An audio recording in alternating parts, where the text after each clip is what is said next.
Mesdames et messieurs, bonsoir. Très heureux de vous retrouver dans le journal de ce mardi 9 mars 2021 à la une de cette édition. Laurent Gbagbo rend à nouveau le silence, publié un communiqué 2 jours après les élections législatives en Côte d'Ivoire.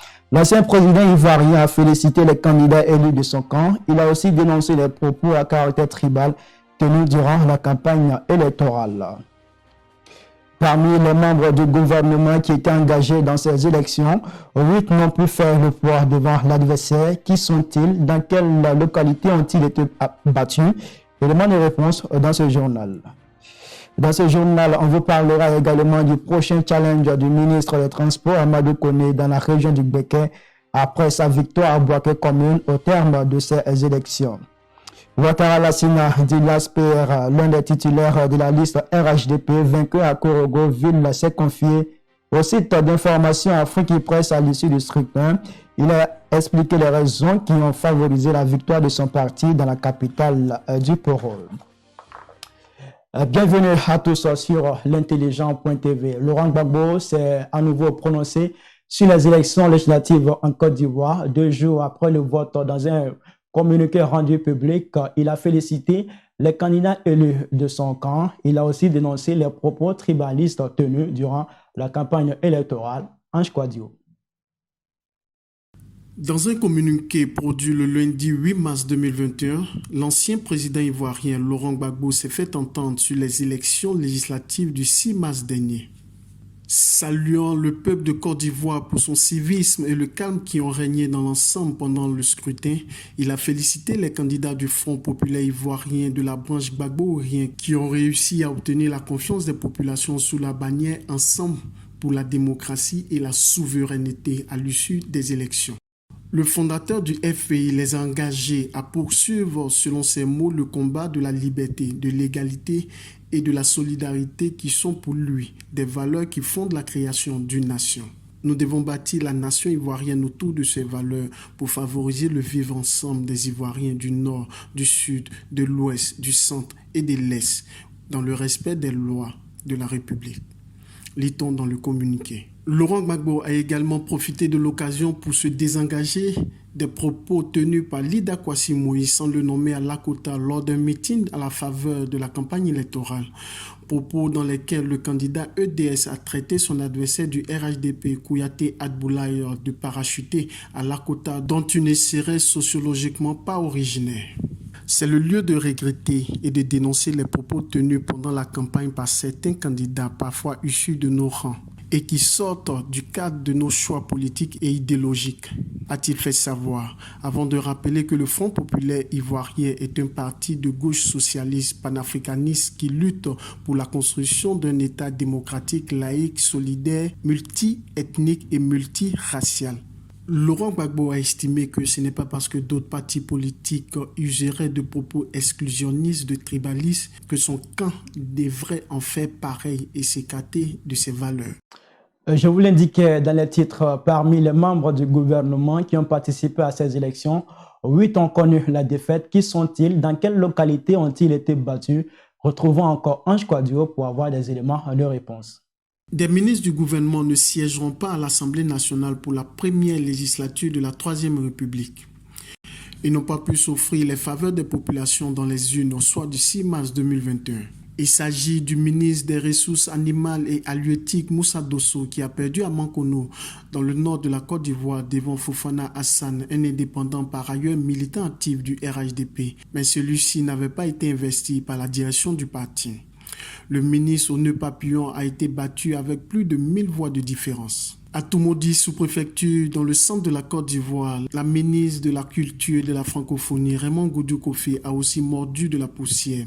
Pourtant, celle-ci avait laissé voir d'elle une grande sérénité et confiance quant à l'issue du scrutin après avoir mis son bulletin dans l'urne.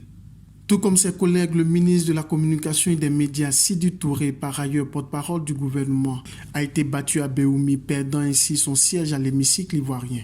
Même résultat pour le ministre des Mines, Jean-Claude Kwasi, qui n'a pas réussi à tirer son épingle du jeu dans la circonscription de Boaké sous-préfecture, où il aura pourtant tout donné lors de la campagne électorale. Il en est de même pour le secrétaire d'État en charge de l'enseignement technique et de la formation professionnelle, Brice Kwasi, qui n'a pas réussi à convaincre l'électorat de Didier Vie. En attendant que la CEI se prononce sur ces cas, on s'interroge désormais sur l'avenir de ces ministres dans le gouvernement ivoirien. À ces noms, il faut désormais ajouter le ministre du Tourisme et des Loisirs, Siandou Fofana Pamboué, le ministre auprès du président chargé des institutions de la République, Gilbert Tafana Kone Yopougon, et le secrétaire d'État chargé du logement, Nguessan Lataille Kofi. Amadou Kone, ministre des Transports, fait partie des membres du gouvernement qui ont réussi le coup. Élu député de Boaké Commune, le ministre a dévoilé son prochain challenge, on le sait avec Ange Kouadio. Les 4 sièges de la ville de Boaké ont été raflés par la liste RHDP conduite par Amadou Kone, ministre des Transports, devant son principal challenger de la liste PDCI-EDS conduite par Nguessan Kwame Lambert. Après cette victoire, le nouveau député de Boaké Commune a tout de suite relevé le prochain défi de son parti. Selon Amadou Kone, ce autre challenge est d'implanter davantage le RHDP dans la région du Gbeke. Et cela passe par des succès au municipal et régional à venir.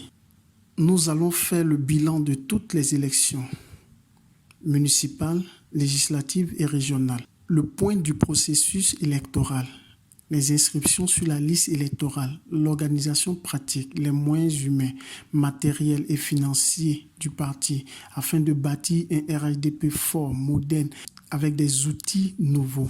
Pour vous dire qu'il y a beaucoup de travail à faire et nous allons nous donner les moyens d'implanter définitivement le RHDP dans la région du Gbeke, a indiqué Amadou Kone à Afrique Presse. Revenant sur les législatives 2021, il s'est dit satisfait de la victoire qu'il dédie au président de la République, son Excellence Alassane Ouattara. Il fait savoir que lui et les siens sont bien avancés pour l'implantation définitive du RHDP dans l'ensemble de la circonscription de Boaké-Ville.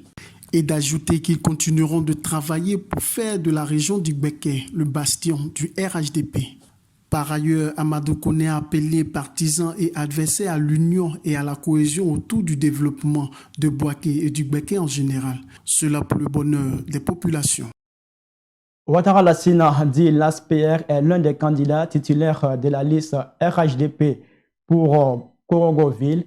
Après la victoire de cette liste, Ouattara Lassina dit l'ASPR a dévoilé au site d'information Afrique Presse les raisons qui ont milité en faveur du parti au pouvoir dans la région du Poro. Ange Kouadio à nouveau.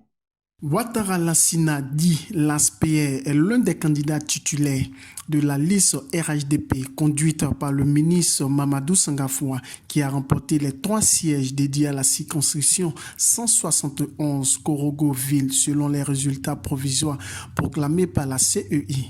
Se confiant au site d'information après les premières estimations sorties de la CEI locale, il a dit tirer les leçons de la victoire. La principale leçon, c'est que le bienfait n'est jamais perdu. Notre engagement aux côtés de nos populations n'a jamais fait défaut. En retour, elles ont été reconnaissantes. La seconde leçon, c'est que la participation des populations est tributaire à l'engagement des leaders. Plus les leaders ont un niveau d'engagement élevé, plus les populations participent au processus électoral. C'est le cas à Korogo. Nous avons eu le meilleur taux pour l'inscription sur la liste électorale.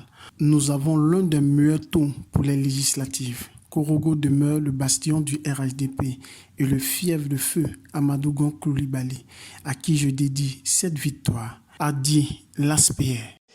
Ainsi prend fin ce journal réalisé par Andy Armel. Toute l'équipe de production se joint à moi pour saluer votre fidélité à l'intelligent.tv. On se donne rendez-vous très bientôt sur la web TV dont vous rêvez pour d'autres moments d'actualité. Je vous aime plus que moi-même, mais moins que Dieu. À très bientôt.